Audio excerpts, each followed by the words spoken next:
ኪዱ ሰላም ሰላም፣ እንዴት ነሽ? ደህና ነሽ? አሎ ደህና ነኝ። ሰላም ነው አሎ አልሐምዱሊላህ። እሺ ማስለም ፈልጌ ነበረ። እሺ እስልምና መቀበል ፈልገሽ ነው? እሺ የምለውን ቃል አብረሽኝ የተከተልሽ በይ። እሺ አሽሀዱ አላ ኢላሃ ኢለላህ ወአሽሀዱ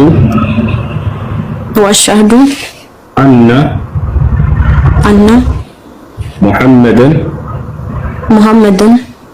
ረሱሉላህ ኢንሻአላህ። ከዚህ በኋላ ሙስሊም ነሻል። አሁን ያልሽው ቃል የሸሃዳ ቃል ወይም የምስክር ቃል ይባላል። ትርጉሙም አሽሀዱ አላ ኢላሃ ኢለላህ ማለት እነሆ ከአንዱ ከአላህ በስተቀር በእውነት የሚመለክ ሌላ አምላክ የለም ብዬ መሰክራለሁ ማለት ሲሆን፣ ወአሽሀዱ አነ ሙሐመድን ረሱሉላህ ማለት ደግሞ ሙሐመድም የዚያ የአንዱ አምላክ መልእክተኛና ነብይ ናቸው ብዬ መሰክራለሁ ማለት ነው።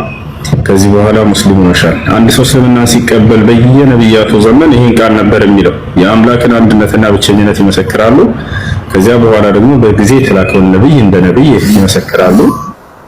ይህ ነው በመሲሁ ጊዜ ለምሳሌ በዒሳ አለይሂ ሰላም በድንግል ማርያም ጊዜ ሰዎች እስልምና ሲቀበሉ ይሄን ቃል ብለው እንደነበረ ሲናገር አምላካችን አላህ ምን አለ? ወኢዝ አውሐይቱ ኢለል ሐዋሪይን አን አሚኑ ቢ ወቢረሱሊ ቃሉ አመና ወሽሀድ ቢአንና ሙስሊሙን ይላል። ወደ ሐዋርያቶችም የትእዛዝ ቃሌን ባስተላለፍኩ ጊዜ አስታውስ ይላል። ምን የሚል ትእዛዝ? አን አሚኑ ቢ ወቢረሱሊ፣ በእኔ በአምላካችሁ በአላህ እመኑ፣ በላኩላችሁ መልእክተኛና ነብይም እመኑ ይላቸዋል።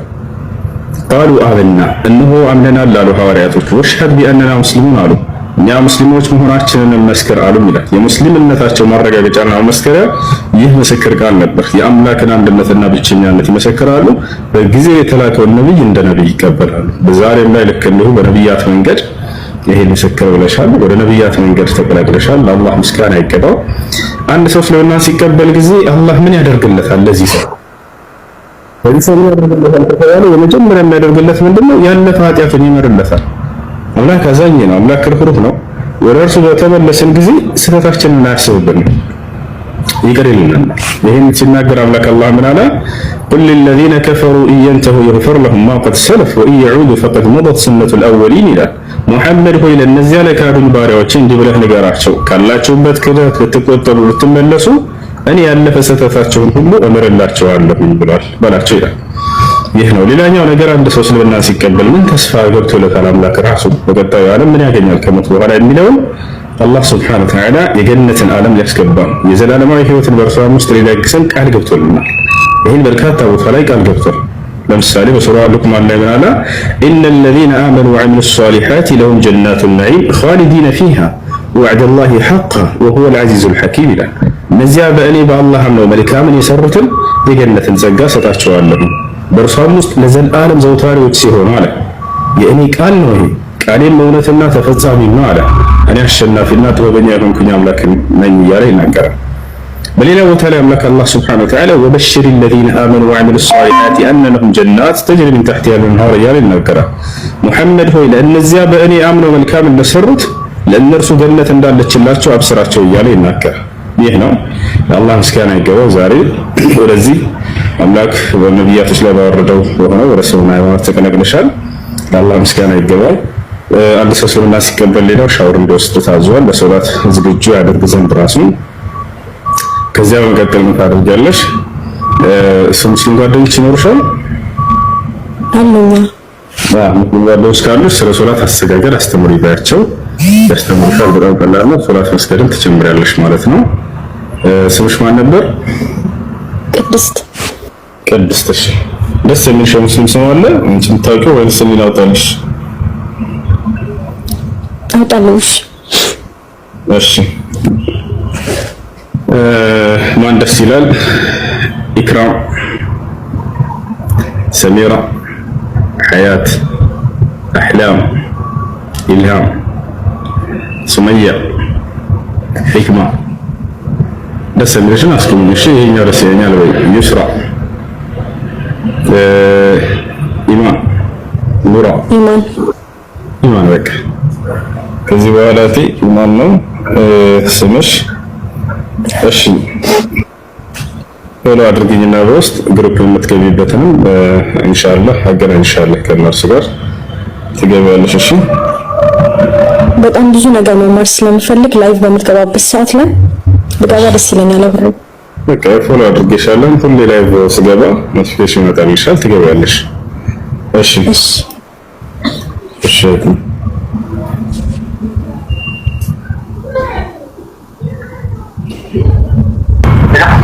ሰላም እንዴት ነህ? እግዚአብሔር ይመስገን ነው። አልሐምዱሊላህ ማን ነው? እግዚአብሔር ይመስገን። እሺ እስልምናን መቀበል እንደምትፈልግ ነግረኛል።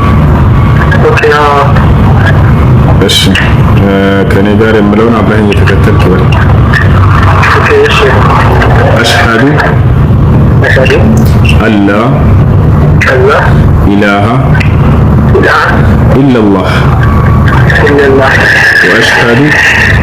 وأشهد أن محمدا رسول الله ما شاء الله ከዚህ በኋላ ሙስሊሙን አሁን ያልከው ቃል የሸሃዳ ቃል ወይም የምስክር ቃል ይባላል። ትርጉሙም አሽሀዱ አን ላ ኢላሀ ኢለላህ ማለት እነሆ ከአንዱ ከአላህ በስተቀር በእውነት የሚመለክ ሌላ አምላክ የለም ብዬ መሰክራለሁ ማለት ሲሆን ወአሽሀዱ አነ ሙሐመድን ረሱሉላህ ማለት ደግሞ ሙሐመድም የእርሱ የአላህ መልእክተኛና ነብይ ናቸው ብዬ መሰክራለሁ ማለት ነው። ከዚህ በኋላ ሙስሊም መሃል አላህ ምስጋና ይገባው። አንድ ሰው እስልምና ሲቀበል ያለፈ ወንጀሉ ይማርለታል፣ ያለምንም ኃጢአት አድርጎ አላህ ሱብሓነሁ ወተዓላ ይቀበለዋል። ይህም በቃሉ ላይ ሲናገር ወኢኒ ለገፋሩ ሊመን ታበ ወአመነ ወዐሚለ ሷሊሐን ሱመ እህተዳ ይላል። ወደ እኔ ለተመለሰ ባሪያዬ እኔ እምርለታለሁ ወንጀልን ሁሉ ብሏል። ሙስሊም ሲሆን ሰውየው በቀጣዩ ዓለም ምን ቃል ገብቶለታል አምላኩ ከተባለ የዘላለማዊ ሕይወትን ሊሰጠው ገነትን ሊያስገባው ቃል ገብቷል። ይህም በቃሉ ላይ ሲናገር ምን አለ? ኢነ ለዚነ አመኑ ወዐሚሉ ሷሊሓት ለሁም ጀናቱ ነዒም ኻሊዲነ ፊሃ ወዐደላሂ ሐቃ ወሁወል ዐዚዙል ሐኪም ይላል። እነዚያ በእኔ አምነው መልካም የሰሩትን የገነትን ጸጋ አስገባቸዋለሁ፣ በእርሷም ውስጥ ለዘላለም ዘውታሪዎች ሲሆኑ ይህም የእኔ አላህ ቃል ነው፣ ቃሌም እውነትና ተፈጻሚ ነው፣ እኔ አሸናፊነት ጥበበኛው ነኝ እያለ ይናገራል። ይህ ነው አንድ ሰው እስልምና ሲቀበል ሻወር እንደወስድ ታዟል። ሻወር ትወስዳለሽ ወንድም እና ስለ ሶላት አሰጋገድ በመማር ሶላትን መስገድ ትጀምራለህ ለአንዱ ለአምላክህ። ጾም አሁን ያለንበት ከነገ ጀምሮ ደግሞ መጾም ትጀምራለህ ማለት ነው። እሺ ሙስሊም ጓደኞች ታገኛለህ በአካባቢ? በቃ ስልክህን ለልጆች ሰጣቸውና ያስተምረዋል። የምትማርበት ግሩፕ ያስገቡሃል ስለ ሶላት አሰጋገድ ነው። እሺ ስሙ ማን ነበር? ኤልያስ። እሺ በዚህ ይጽና፣ ችግር የለውም። እሺ ስሙ በቃ እሺ። ወንድሜ ጥያቄዎች ምናምን ካሉ በዚህ ቁጥር አዋራኝ መልስልሃለሁ።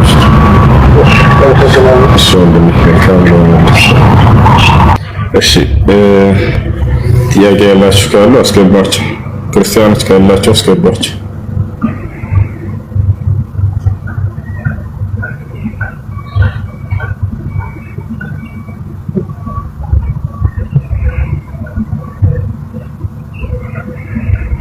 እሺ ጥያቄ ያላችሁ ካላችሁ አድሚኖች አላችሁ። إذا في مسيح محترم يريد أن يطرح علينا الأسئلة أو يريد أن يناقش بأدب واحترام في المجال مفتوح لكم بعد. أوكي؟ تفهمون ولا أترجم لكم إلى اللغة الإثيوبية؟ اللغة الإثيوبية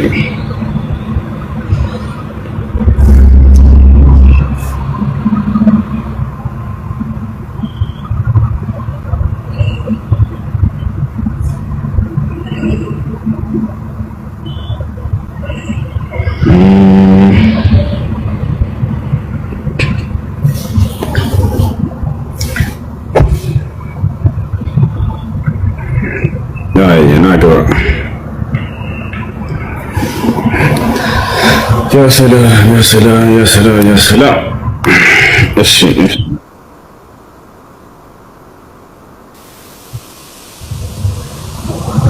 ሰላም አሜን። እንዴት ነሽ?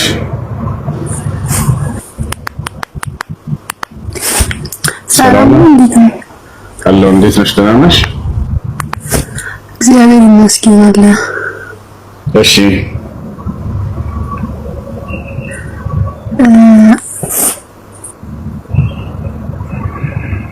ጥያቄሽ ምንድን ነው?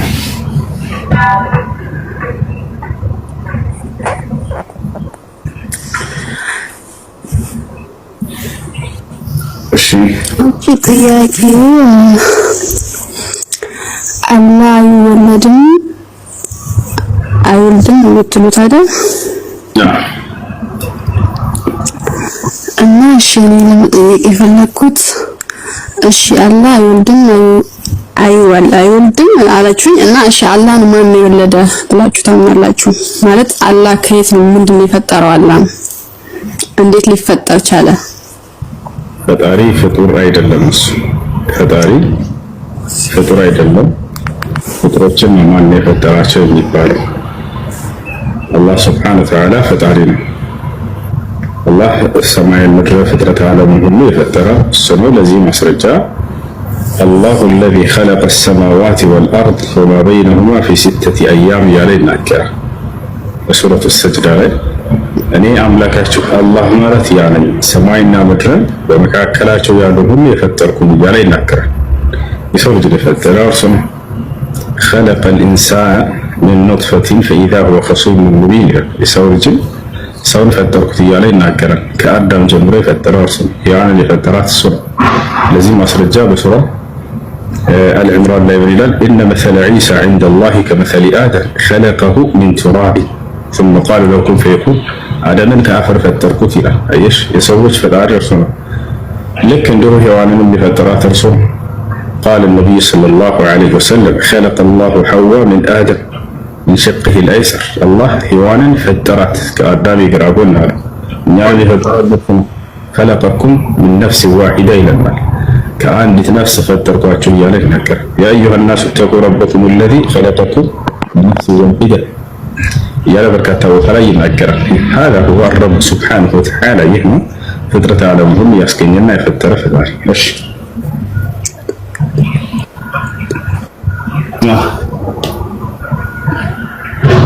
ሌላ ጥያቄ አለሽ? እስኪ ቆይ ቀጥልና ቆይ። እሺ አሹ ሰላም አለይኩም። ወአለይኩም ሰላም ወራህመቱላሂ ወበረካቱ። እኔ አንድ ጥያቄ ልጠይቅህ ነበርና እሺ ተራዊ ሰግደና ገብተን ሌሊት ላይ ጀናባ ላይ ቢሆን ሰው እንዴት ይታያል? ተሐጁድ ሄዶ መስገድ ይችላል? ውሃ ምናምን ባይኖረው ውሃ ከሌለ ተይሙም አድርጎ እንትን ማለት ይችላል፣ መስገድ ይችላል። አምላክ አላህ ሱብሓነሁ ወተዓላ ይሄን በሱረቱል ማኢዳ ላይ ሲናገር ውዱ ማድረግ እንዳለብን ጀናባ ከሆነ መታጠብ እንዳለብን ከተናገረ በኋላ ውሃ ካላገኘንስ ፈኢን ለም ተጅዱ ማአን ፈተየመሙ ሰዒደን ጠይበን አለ። ውሃን ካላገኛችሁ በንጹህ አፈር ተየሙም አድርጉ አለ።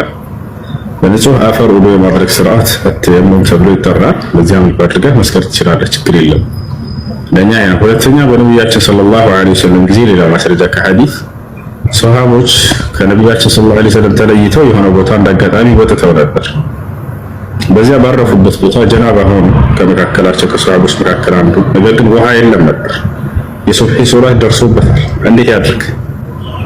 ተየሙም አደረገ እና ተየሙም አደራረጉን እናሳያቸዋለን። እና ያ ተየሙም ያደረገው እንዴት ነበር? መጀመሪያ የተማሩት ሰሃቦች አንድ ሰው ውዱ ቢጠፋበት እንዴት ውዱ ማድረግ እንዳለበት በተየሙም ነበር። ለውዱ ተየሙም ነበር የተማሩት። ጀናባ ቢሆንስ ይሄን አልተማሩም ነበር ገና። ነገር ግን ጀናባ ሆኑ። በተየሙም እጅና ፊትን ከሆነ በአፈር ማበስ ያለብን የሚለውን ይህንን ተምረዋል። ፈምሰሑ ቢውጁሂኩም ወአይዲኩም ሚንሁ ስላለ በእርሱ ፊታቸውንና እጆቻቸውን መዳፎቻቸውን ከላይ በኩል ያሉትን አብሱ ስለሚል አህለ ሻወር ከሆነ ደግሞ ሙሉ ሰውነትን መሆን አለበት አፈር መንካት ያለበት ማለት ነው ብሎ አሰበ ይሄ ሰው። ከዛ ምን አደረገ? ሄደና አፈሩ ላይ ተንከባለለ፣ ሰገደ። ከዚያ በኋላ ነብያችን ሰለላሁ ዐለይሂ ወሰለም ሄዶ ጠየቃቸው፣ አንተ የአላህ መልእክተኛ ሆይ ከእርሶ ተለይተን በወጣንበት ስፍራ ላይ ጀናባ ሆኜ ነበር። በዚያን ጊዜም የሱብሒ ሶላት ደረሰብኝ። ስለ ውዱ አደራረግ በተየሙም ጊዜ የተናገራቸውን ፊትና መዳፍን ከላይ በኩል ማበስ የሚለውን አሰብኩኝና ስለዚህ አሁን ደግሞ ለሻወር ለጀናባ ከሆነ ደግሞ ሙሉ ሰውነትን አፈር መንካት ያለበት የሚለውን አስቤ አፈሩ ላይ ተንከባልዬ ሰገድኩኝ አላቸው። فضحك النبي صلى الله عليه وسلم النبي صلى الله عليه وسلم ያው ፈገግ አሉ ሳቁና فقال له النبي صلى الله عليه وسلم إنما كان يكفيك أن تضرب بكفيك على الأرض الطاهر فتمسح بهما وجهك وكفيك من الأعلى መንከባል ላይ ይጠበቅብህም ነበር አሉትና ነገር ግን የሚበቃህ ምን ነበር አሉት በእጆችህ መሬትን ትመታለህ ከዚያም በኋላ ፊትህን ታብሳለህ የእጆችህን የመዳፎችህን ላይኛውን ክፍልን ታብሳለህ አሉት። ስለዚህ ለኡድም ሆነ ለጀናባ የሚደረገው የተየሙም ስርዓት አንድ አይነት ነው ማለት ነው። አደራረቡ እንዴት ነው? ቢስሚላህ ትሉና ንጹህ አፈር ላይ ሄዳችሁ አንዴ እንደዚህ መታ ታደርጋላችሁ። በጣም አፈር ካለ አረግፉት ችግር የለውም። ባታረግፉትም ችግር የለውም። ቢስሚላህ ብላችሁ መታደርጋችሁ ፊታችሁን እንደዚህ ታደርጋላችሁ። ከዚያ ይሄኛውን ከላይ ያለው እንደዚህኛው ታብሳላችሁ። ይሄኛው ደግሞ ይሄ ነው። ለኡድም ሆነ ለጀናባ አንድ አይነት ነው የሚደረገው ማለት ነው። እሺ ከሺ ሻወር ግዴታ ነው እሺ? አዎ ጀናባ ከሆነ ሰው ሻወር ግዴታ ነው። ውሃ ከሌለ ግን በዚህ መልኩ ያደርጋል። ተይሙም ያደርጋል። አይ መች ነው ባንተ ላይ ይሁን በሌላ ሰው ላይ ረሱላችን ሰለላሁ ዐለይሂ ወሰለም እንትን ተጀነበው አይሻ ጀናባው እንደረጋ እንትን አድርጋ አጽድታ ምናምን ወደ ሰላት ገብተዋል የሚል ነገር ወባያ ጀናባ እንደማይነጅስ ለመግለጽ የገለጸችው ሐዲስ ጀናባ አይነጅስም።